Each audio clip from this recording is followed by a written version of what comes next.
जी, good morning class. अब जो previously हमने डन किया था अपने इस पर्टिकुलर सेशन में, वो क्या चीज़ें थी? मैंने कुछ चीज़ें आपको डिस्कस कराई थी जो कल के सेशन में। साथ-साथ हमने रिवाइज़ भी किया था कि प्रोसीजर ओरिएंटेड होता क्या है, ऑब्जेक्ट ओरिएंटेड होता क्या है। फिर मैंने आपको बताया था characteristics of oops.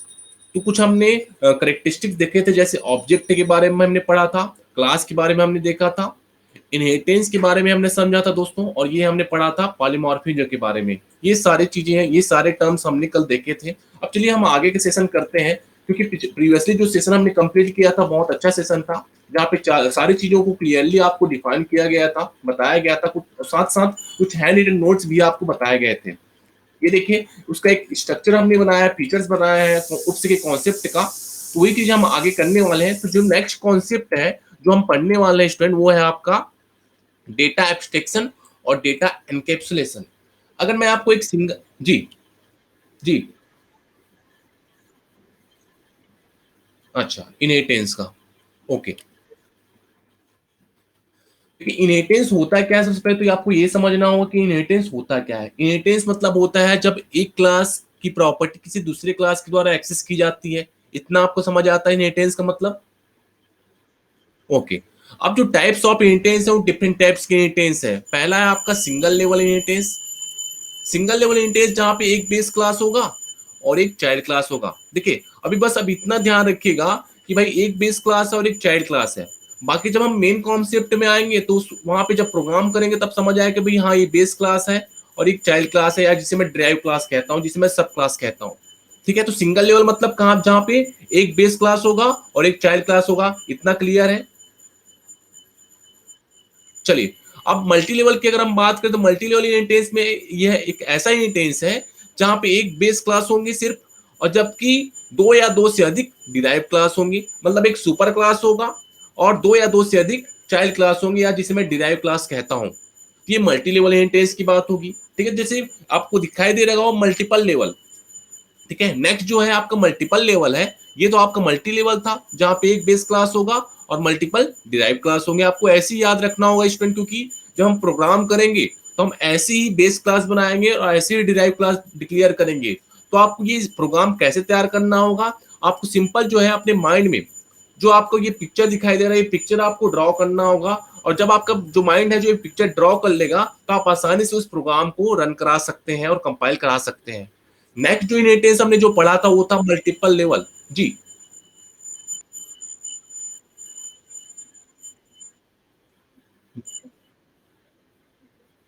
Hmm,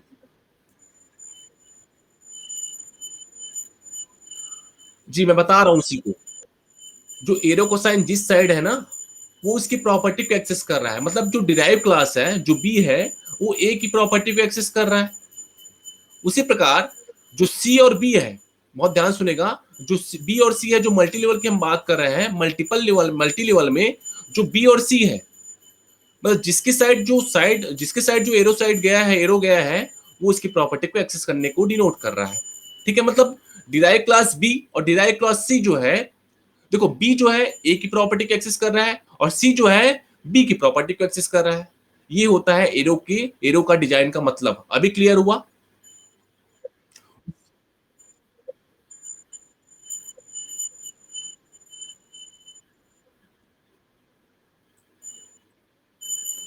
base नहीं, तो मल्टीपल अलग है ना। मल्टीपल, अब सभी इनहेरिटेंस अलग अलग खासियत रखते हैं। ठीक है, सभी इनहेरिटेंस की अलग अलग खासियतें हैं। ये डिजाइन किया गया है ऐसे ही कि जब आप बात करो बेस क्लास से चाहे देखो, सभी कभी भी बात होगी बेस क्लास की बात होगी। बेस क्लास मतलब आपका सुपर क्लास है, या जिसे मैं पेरेंट क्लास कहता हूँ। ठीक है, पेरेंट क्लास की मदद से मैं डिराइव क्लास बनाऊंगा। पेरेंट्स क्लास की मदद से ही मैं डिराइव क्लास बनाऊंगा। तो ये चीजें आपको कब समझ आएगी? जब मैं प्रोग्राम बताऊंगा तो आपको चीजें क्लियरिटी आएगी। अभी सिर्फ आपको कॉन्सेप्ट समझाया जा रहा है। जब आप करेंगे, क्या करेंगे, जब आप प्रोग्राम बनाएंगे तो प्रोग्राम बताऊंगा आपको, तो चीजें वहां पे क्लियरिटी आएगी। अभी तो सिर्फ आपको इतना याद रखना है कि भाई कहाँ पे कितने बेस क्लास है और कहाँ पे कितने डिराइव क्लास है। ठीक है, अब मल्टीपल की जब हम बात करेंगे, बिल्कुल आपने सही कहा कि भाई बेस क्लास की मदद से मैं डिराइव क्लास बनाता हूं। स्वाभाविक सी बात है, पेरेंट क्लास की मदद से चाइल्ड क्लास जनरेट होगा। ठीक है, तो जब किसी प्रॉपर्टी को एक्सेस करना होगा तो उसके लिए हम डिफरेंट टाइप्स के प्रोग्राम देखेंगे, वो प्रोग्राम बाद में देखेंगे। अभी सिर्फ आप इसके कॉन्सेप्ट को समझिए। अब अगर मल्टीपल की बात करूंगा तो मल्टीपल में दो या दो से अधिक बेस क्लास होंगे और वहां पे एक डिराइव क्लास होगा। ऐसा एक स्ट्रक्चर यहाँ पे प्रिपेयर हुआ है। उसी प्रकार हायरार्चिकल की जब मैं बात करूंगा, हायरार्चिकल में देखिए जस्ट अपोजिट है कि जहां पे दो डिराइव क्लास है और दोनों डिराइव क्लास किसको एक्सेस कर रहे हैं, बेस क्लास को एक्सेस करना चाह रहे हैं, बेस क्लास के प्रॉपर्टी को एक्सेस करना चाहते हो। ये आपका हायरार्चिकल स्ट्रक्चर है। और जब हम बात करेंगे हाइब्रिड की, तो हाइब्रिड मतलब होता है दो या दो से अधिक इनहेरिटेंस का कॉम्बिनेशन। ठीक है, एक से अधिक इनहेरिटेंस का कॉम्बिनेशन होगा वो आपका हाइब्रिड होगा। मतलब सिंगल के साथ आप मल्टीपल का भी यूज कर सकते हो, मल्टी लेवल के साथ आप सिंगल लेवल का भी यूज कर सकते हो, मल्टी लेवल के साथ आप मल्टीपल लेवल का यूज कर सकते हो। तो हाइब्रिड मतलब होता है स्टूडेंट एक या एक से अधिक इनहेरिटेंस का कॉम्बिनेशन। अभी क्लियर हुआ ये स्ट्रक्चर का कॉम्बिनेशन आप सभी को? एक बार कंफर्म कीजिएगा। हम्म। देखिए हाइब्रिड में अगर हम बात करेंगे तो हम ए को बेस मान सकते हैं, ठीक है, बी और सी को डिराइव मान सकते हैं और इसको भी हम डिराइव मान सकते हैं। हमेशा जो बेस क्लास होता है स्टूडेंट वो हमेशा ऊपर में होता है। ये चीज मैं बताना चाहूंगा। जब भी आपने देखा होगा रूट नोड, अगर मैं आपको एक वृक्ष का उदाहरण दूं तो जो रूट होता है, रूट होता है वो सबसे, रूट की मदद से वो आपका वृक्ष है जो लगा हुआ होता है, जिसकी जो मेन जो मेन होती है वो रूट ही होती है। तो रूट से जो बाकी चीजें जुड़े हैं, तो रूट रूट के नीचे जो चाइल्ड होगा वो हमेशा नीचे ही होगा। तो हमेशा जो ऊपर वाला जो नोड होगा वो हमेशा रूट नोड होगा। रूट नोड मतलब आपका सुपर क्लास, सुपर क्लास मतलब बेस क्लास, या जिसे मैं सुपर क्लास का पेरेंट क्लास भी कहता हूँ। और पेरेंट क्लास के नीचे ही चाइल्ड क्लास होगा। तो हमेशा जब स्ट्रक्चर बनाएंगे तो ऊपर बेस क्लास होगा और नीचे चाइल्ड क्लास होगा। अभी क्लियर हुआ? ओके, चलिए अब आगे सेशन हम कंटिन्यू करते हैं। और किसी को कोई डाउट है? ऑब्जेक्ट तो क्लास में तो कैन कंटिन्यू करें, हम आगे बढ़ें। Okay good. अब जो नेक्स्ट कॉन्सेप्ट है आपका डेटा एब्स्ट्रैक्शन और डेटा इनकैप्सुलेशन के बारे में है कि भाई डेटा एब्स्ट्रैक्शन होते क्या है और डेटा डेटा इनकैप्सुलेशन होते क्या है। एक चीज मैं आपको और बताना चाहूंगा दो स्टूडेंट कि भाई जो क्लासेस हम ले रहे हैं अभी और उसकी रिकॉर्डिंग लेक्चर आपको अपलोड कर दी जाती है कुछ समय बाद। वैभवी, क्या बाकी लोग को भी मेरी वॉइस क्लियरली सुनाई नहीं दे रही है? क्या सभी को क्लियरली मेरी वॉइस सुनाई दे रही है? एक बार कंफर्म कीजिएगा। वैभवी, वैभवी क्या ऐड हुए हैं आप? वैभवी ऐड हुई है क्या? अच्छा, उनको नेटवर्क इशू के नाम से प्रॉब्लम हो रही है जिससे मेरी वॉइस सुनाई नहीं दे रही है उनको। बाकी लोग को क्लियरली सुनाई दे रही है ना? ओके, चलिए कंटिन्यू करते हैं। अब चलिए जो नेक्स्ट टर्म है, नेक्स्ट जो कॉन्सेप्ट जो हमें पढ़ना है वो है डेटा एब्स्ट्रैक्शन। बहुत ध्यान सुनेगा क्योंकि ये सारे कॉन्सेप्ट बहुत इंपॉर्टेंट है और इस सारे कॉन्सेप्ट का यूज आप आगे हम करने वाले हैं जो आगे के यूनिट में। अब जो डेटा एब्स्ट्रैक्शन होता है स्टूडेंट, इसका मतलब होता है, मैं आपको सिंपल टर्म में समझाता हूं कि जो रिक्वायर्ड नॉलेज है, बहुत ध्यान सुनेगा, किसी कार्य को करने के लिए कोई रिक्वायर्ड नॉलेज है, उसी पे मैं काम करूंगा और उसी को यूजर को शो कराया जाएगा। वो कहलाता है आपका डेटा एब्स्ट्रैक्शन। मतलब सिंपल सी बात है कि मैंने एक क्लास बनाया, बहुत ध्यान सुनिएगा, एक क्लास बनाया मैंने स्टूडेंट नाम का। क्लास भी एक कीवर्ड है स्टूडेंट, जब हम आगे पढ़ेंगे, जब यूनिट 2 में आएंगे तो कीवर्ड्स क्या क्या है वो मैं आपको बताऊंगा। क्लास भी एक कीवर्ड है। क्लास सपोज मैंने एक स्टूडेंट बनाया, सपोज एसटीयू नाम का, और वहां पे मैंने डेटा मेंबर बनाया। अब स्टूडेंट के डेटा मेंबर कौन कौन से हो सकते हैं? उस स्टूडेंट का नाम हो सकता है, उसका डेट ऑफ बर्थ हो सकता है, उसका मार्क्स हो सकता है। अब मुझे सिर्फ इसे ही एक्सेस करना है, बहुत ध्यान सुनेगा, मुझे सिर्फ इसमें इसे ही एक्सेस करना है, इसी को ही ऑपरेट करना है। और ये ऑपरेट कैसे कराया जाएगा? और ये इंफॉर्मेशन को ये तो होल्ड करके रखा हुआ है क्लास। अब इस इंफॉर्मेशन को मुझे क्या करना है? एक्सेस करना है या ऑपरेट करना होगा। तब मुझे रिक्वायर्ड होती है फंक्शंस की, कि भाई हमने डेटा मेंबर तो बना लिए, डेटा मेंबर मतलब डेटा एब्स्ट्रैक्शन तो हमने कर लिया, डेटा एब्स्ट्रैक्शन मतलब डेटा एट्रीब्यूट हमने बना लिए क्लास के अंदर। अब मुझे उसे एक्सेस कराना है। अब उसे एक्सेस कराने के लिए मुझे किसकी रिक्वायर्ड है? फंक्शन की रिक्वायर्ड है। अब उस फंक्शन को मैं क्या कहता हूं? मेंबर फंक्शन कहता है स्टूडेंट। मतलब जो डेटा पे ऑपरेट किए जाते हैं, बहुत ध्यान सुनेगा, जो डेटा पे ऑपरेट किए जाएंगे, जो डेटा को चलाएगा, वो जो डेटा को चलाएगा वो डेटा मेंबर फंक्शन कहलाएगा। बहुत ध्यान सुनेगा, बहुत सिंपल सी बात है कि डेटा एब्स्ट्रैक्शन मतलब होता है जो रिक्वायर्ड नॉलेज है, जैसे कि यहाँ पे देखिए एक डेफिनेशन दिया हुआ है आप लोगों के लिए, which only the essential details are display to the users, मतलब जो रिक्वायर्ड चीजें हैं उसे डिस्प्ले कराया जाएगा, जो नॉन एसेंशियल यूनिट है, जो अनरिक्वायर्ड है, उसे डिस्प्ले नहीं कराया जाएगा यूजर को।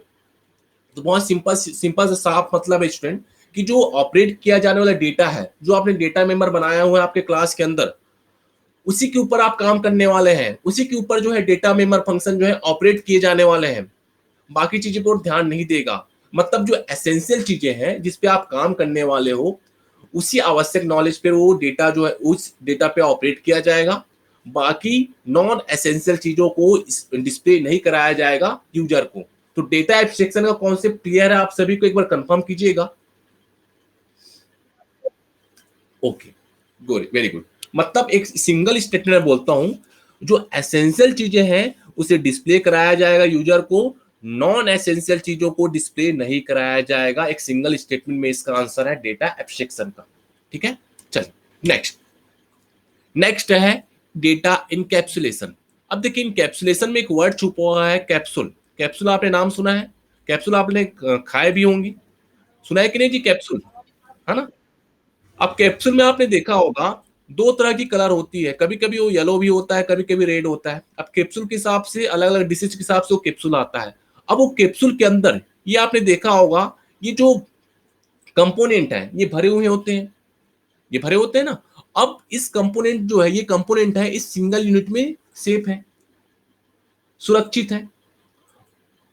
अब सुरक्षित करने का मतलब ये है कि जब मैं सी प्लस प्लस के टर्म में बात करूं कि जो एक उप्स का एक इंपॉर्टेंट फंक्शनलिटी होती है डेटा इनकैप्सुलेशन नाम की, जहां पे डेटा और फंक्शन को, अब मैं एक कैप्सूल की बात करूंगा जहां पे क्या क्या चीजें हैं, एक डेटा है और एक फंक्शन है, उसको एक सिंगल यूनिट में क्या कर दिया गया है, रख दिया गया है, जिन्हें मैं डेटा इनकैप्सुलेशन कहता हूं। और इस फीचर की हेल्प से हम डेटा और फंक्शन को बाहरी हस्तक्षेप, मतलब जो बाहरी यूजर के हस्तक्षेप से हम बचा सकते हैं। मतलब इस कॉन्सेप्ट का मतलब सिंपल सा स्टूडेंट कि भाई डेटा और फंक्शन जो है कैप्सूल के अंदर बंद है, उस कैप्सूल को मैं क्या कह रहा हूं, एक यूनिट कह रहा हूं। और यह कैप्सूल यह डिटरमाइन कर रहा है कि भाई फंक्शन और डेटा साथ साथ है, इनको ना तो देखा जा सकता है ना ही उपयोग में लाया जा सकता है। उपयोग में लाने का मतलब यह है स्टूडेंट यहाँ पे कि भाई जो अथोराइज्ड है वही इसका एक्सेस करेगा, और जो बाहरी हस्तक्षेप है, जो बाहरी इंटरवेंशन है, उससे ये बचा के रखेगा। तो जब हमने बात किया था पॉप्स वर्सेस उप्स की, जब हमने बात की थी पॉप्स वर्सेस उप्स की, तो जब हमने पॉप्स वर्सेस उप्स की बात कही थी स्टूडेंट, तो वहां पे आप लोगों ने देखा था कि भाई लेस सिक्योर है पॉप्स जो है, और उप्स जो है मोर सिक्योर है। यही कारण है डेटा एब्स्ट्रैक्शन और डेटा इनकैप्सुलेशन के नाम से ही आपका उप्स जो है आपका ज्यादा सिक्योर है। क्लियर हुआ डेटा इनकैप्सुलेशन का फंडा आप सभी को?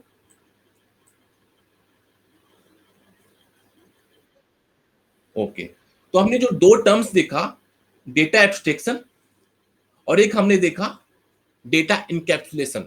तो डेटा एब्स्ट्रैक्शन का मतलब हमने समझा स्टूडेंट कि भाई जो रिक्वायर्ड नॉलेज है जिससे हमारा टास्क कंप्लीट हो जा रहा है, उसी चीजों पर फोकस किया जाएगा, ना कि उसके इंटरनल प्रोसेस पे।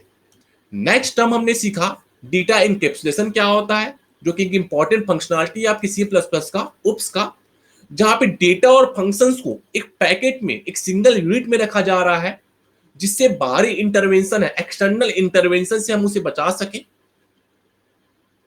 और यह कैप्सूल यह डिटरमाइन कर रहा है कि जो डेटा और फंक्शन है साथ साथ है और एक दूसरे के साथ बाइंडिंग है, बंधे हुए हैं। इसे मैं कहता हूं डेटा इनकैप्सुलेशन। तो चलिए आगे बढ़ाएं हम स्लाइड को। ओके, तो हमने, हाँ जी, अब हमने कंप्लीट कर लिया स्टूडेंट, हमने क्या क्या चीजें कंप्लीट कर ली, मैं एक बार रिवाइज कराता हूं आप लोग को जिससे आप कुछ क्लियरिटी आएगी। जो चीजें हमने कंप्लीट की है, हमने कंप्लीट किया है क्लास। अब क्लास रिक्वायर्ड है, एसेंशियल चीजें हैं, क्लास हमें जरूरी होता है उपसे के प्रोग्राम बनाने के लिए।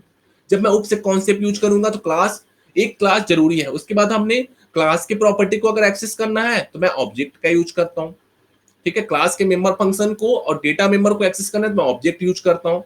नेक्स्ट हमने इनहेरिटेंस का कॉन्सेप्ट समझा कि इनहेरिटेंस क्या होता है, जहां पे डिफरेंट टाइप्स के इनहेरिटेंस हमने पढ़े, 5 टाइप्स के इनहेरिटेंस पढ़े।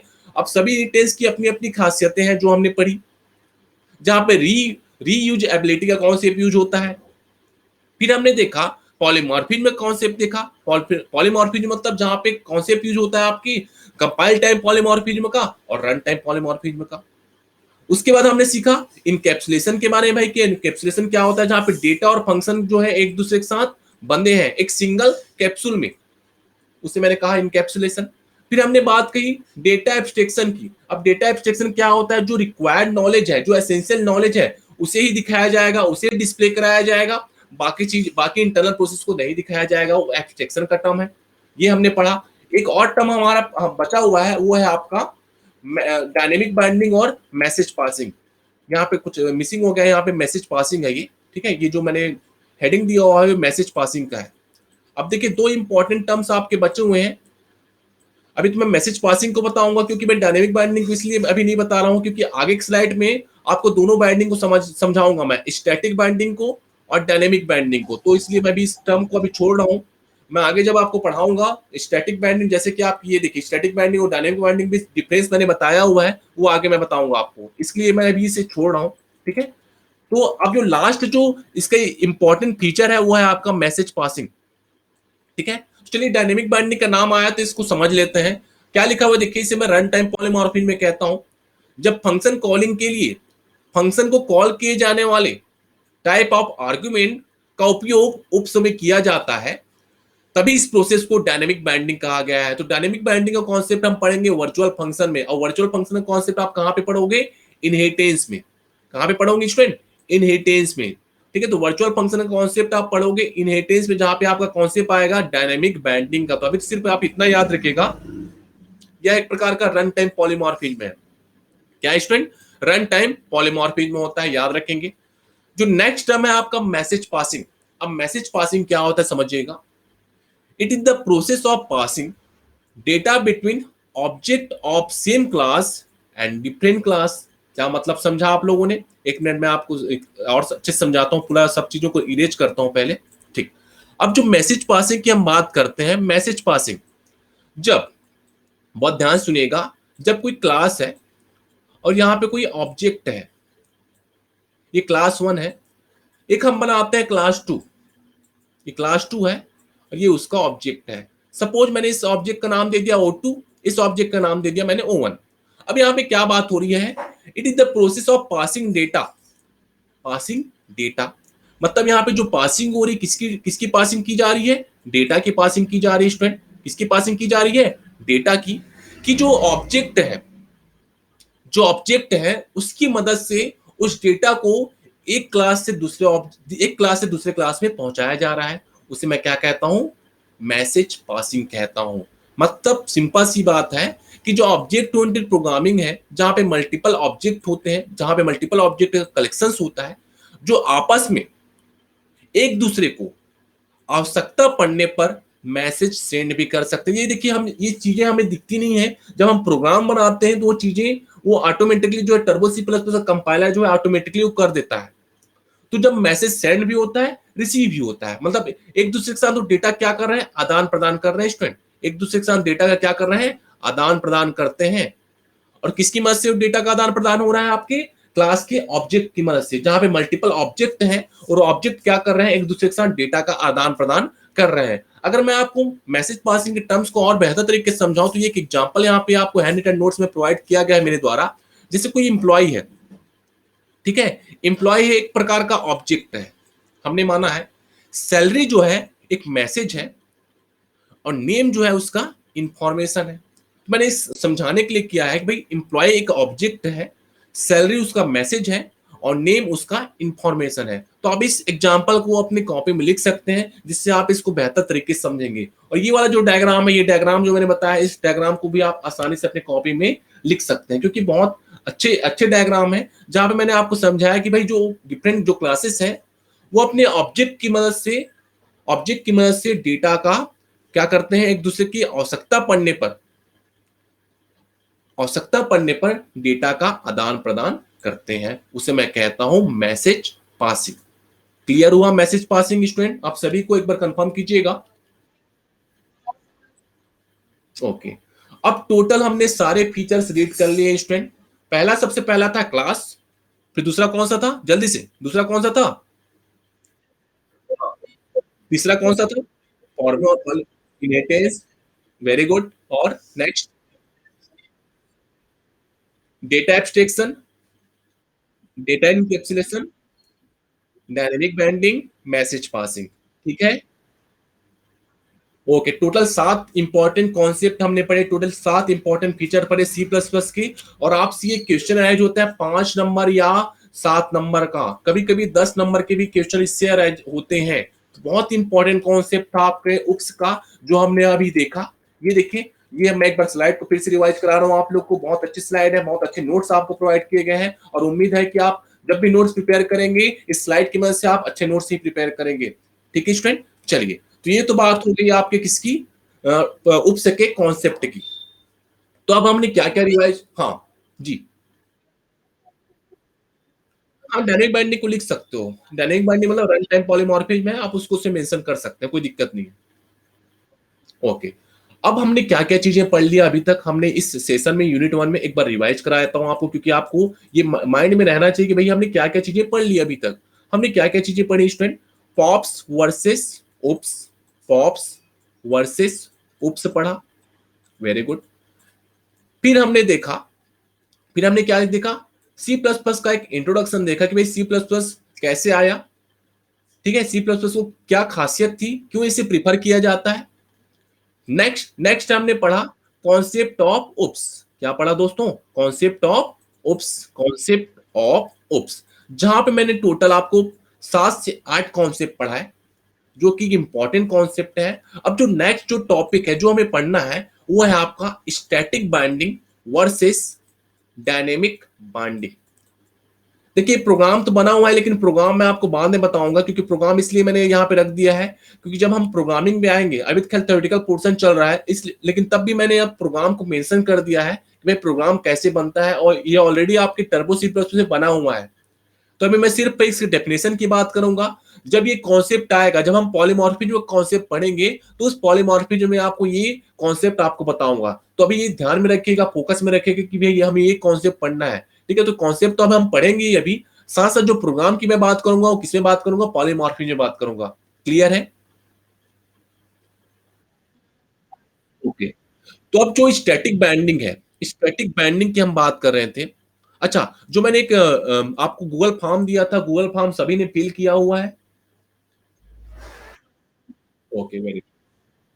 अब जो स्टैटिक बाइंडिंग है, जिसे मैं कंपाइल टाइम पॉलीमॉर्फिज्म में कहता हूं, अच्छा ये दोनों कॉन्सेप्ट आपके पॉलीमॉर्फिज्म के अंतर्गत आते हैं स्टूडेंट।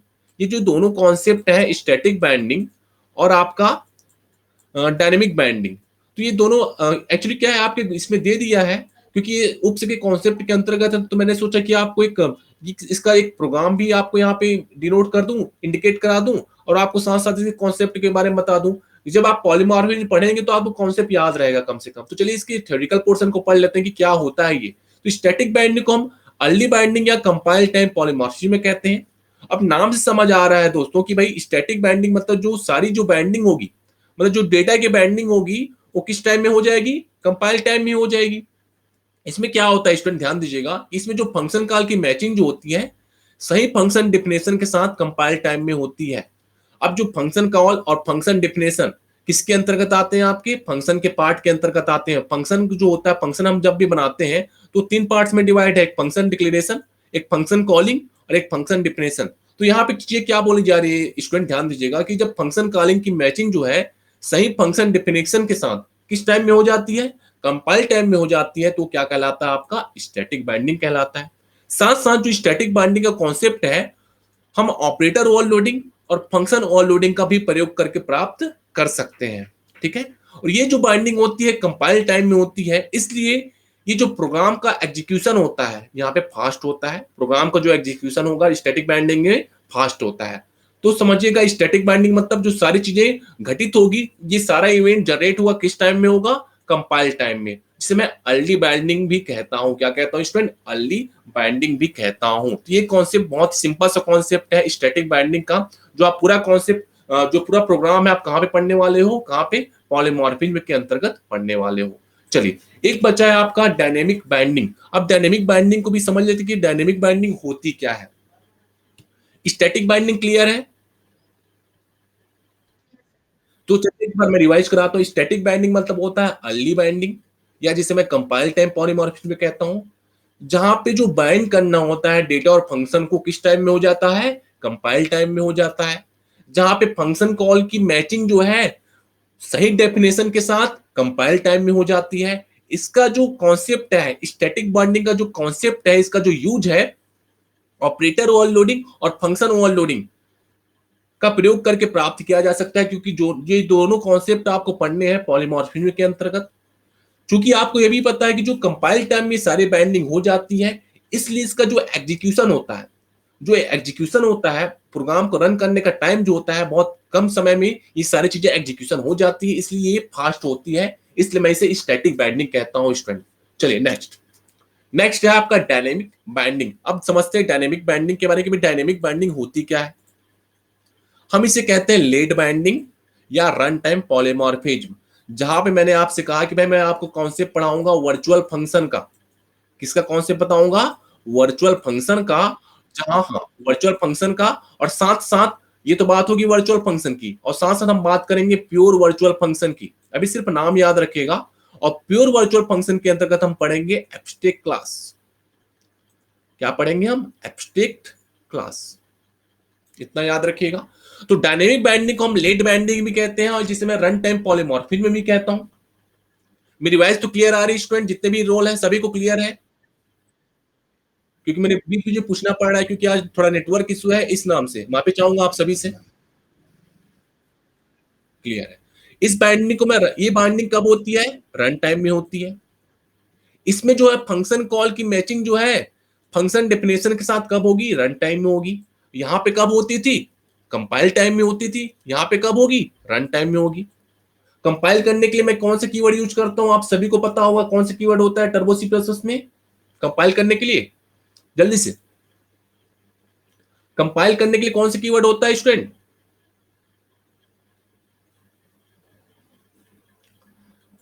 कंपाइल करने के लिए होता है कंट्रोल प्लस F9, और रन करने के लिए अल्ट प्लस F9। क्लियर है? हाँ बिल्कुल। अब डायनेमिक बाइंडिंग जो होते हैं वर्चुअल फंक्शन का प्रयोग करके प्राप्त किया जा सकता है। अच्छा, ये चीजें जो होती है रन टाइम में होती है, इसलिए जो है कोड का एग्जीक्यूशन थोड़ा स्लो होता है as compare to static binding. Dynamic binding का जो मुख्य एडवांटेज है, मेन लाभ जो है, ये फ्लेक्सिबल होता है। फ्लेक्सिबल मतलब लचीला। अब लचीला कहने का मतलब यहां पे ये है स्टूडेंट कि इसमें केवल एक फंक्शन जो है अलग अलग प्रकार के ऑब्जेक्ट को रन टाइम में हैंडल कर सकता है। मतलब एक सिंगल फंक्शन जो है, एक सिंगल फंक्शन, ये देखिए फंक्शन बना हुआ है, ये फंक्शन बना हुआ है, देखिए ध्यान दीजिएगा, ये फंक्शन तैयार हुआ है। अब यही जो फंक्शन जो है अलग अलग प्रकार के ऑब्जेक्ट को रन टाइम में हैंडल कर सकता है। इसलिए ये एक मेन एडवांटेज माना जाता है डायनेमिक बाइंडिंग का, जो एक फ्लेक्सिबल की तरह वर्क करता है, जहां पे सिंगल फंक्शन जो है अलग अलग प्रकार के ऑब्जेक्ट को रन टाइम में हैंडल करने का काम करता है। वो कहलाता है आपका डायनेमिक बाइंडिंग। क्लियर हो रहा है स्टूडेंट आप सभी को static binding versus dynamic binding? जी। जो इंग्लिश मीडियम, हाँ, जो इंग्लिश मीडियम जो इंग्लिश मीडियम वाले स्टूडेंट हैं वो यहाँ से उसका डेफिनेशन, उस उन दोनों का वर्सेस जो है डिफरेंस जो है देख सकते हैं, जो लिखना होगा नोट्स बनाएंगे तो। हाँ जी बताइए। जी स्टूडेंट, क्या पूछ रहे थे? कोई डाउट?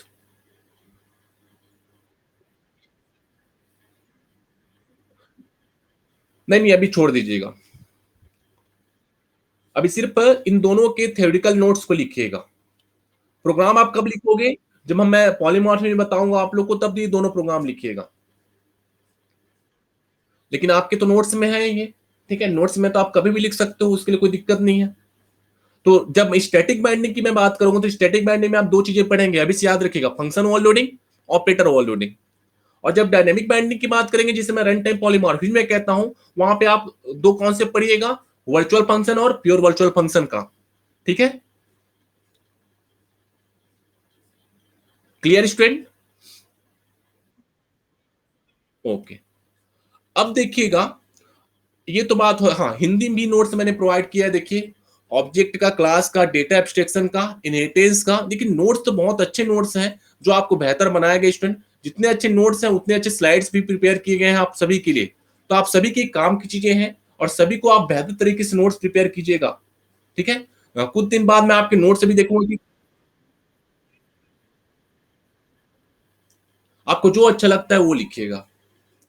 आपको जिससे जो बेहतर तरीके से समझ आए। देखिए नोट्स मैंने इतने सारे इसलिए बनाए हैं क्योंकि आप बहुत लोग रहते हैं कि भाई कई कई जगह ऐसे ऐसे नोट्स हैं जो कॉन्सेप्ट क्लियर नहीं होते हैं। लेकिन हैंड रिटन नोट्स डालने का मेरा मतलब यही है कि वहां पे एक वेल मैनर में है तो आप उसको ही फॉलो कर सकते हैं। साथ साथ जो मैंने स्लाइड में दिया है आपके हिंदी नोट्स, वो हिंदी नोट्स भी आप फॉलो कर सकते हो। सभी जगह सही लिखा हुआ है, ऐसा कोई दिक्कत नहीं कि भाई सही कुछ जगह गलत लिखा है, ऐसा नहीं, सभी सही है। लेकिन मेरा मोटो ये है कि कई लोग क्या करते हैं कि अलग अलग नोट्स प्रिपेयर करते हैं। कई जगह क्या होते हैं स्टेटमेंट्स अलग होते हैं, तो आप स्टेटमेंट्स को इंक्लूड करा सकते हो उसके अंतर्गत। ठीक है। क्लियर है। ओके। चलिए। तो अब तो दो कॉन्सेप्ट बचा है आप लोगों का, एप्लीकेशन ऑफ ओप्स और बेनिफिट्स ऑफ ओप्स। और एक मैंने एक और स्लाइड बनाया आप लोग के लिए भाई टर्बो सी प्लस प्लस के लिए। भाई लिंक दिया हुआ है कैसे इंस्टॉल करते हैं, कैसे इंस्टॉल किया जाता है, स्टेप्स क्या होते हैं, कौन कौन से कंपाइलर है सी और सी प्लस प्लस को रन कराने के लिए। तो उस कंपाइलर का मैंने नाम भी दिया है इस स्लाइड में। ठीक है। तो वो चीजें हम कल डिस्कस करेंगे आप लोगों के साथ। साथ साथ इसके बाद कंपाइलर और इंटरप्रेटर के बारे में भी बताऊंगा आप लोग को कि भाई असेंबलर क्या होते हैं, कंपाइलर क्या होते हैं, इंटरप्रेटर क्या होते हैं। ठीक है।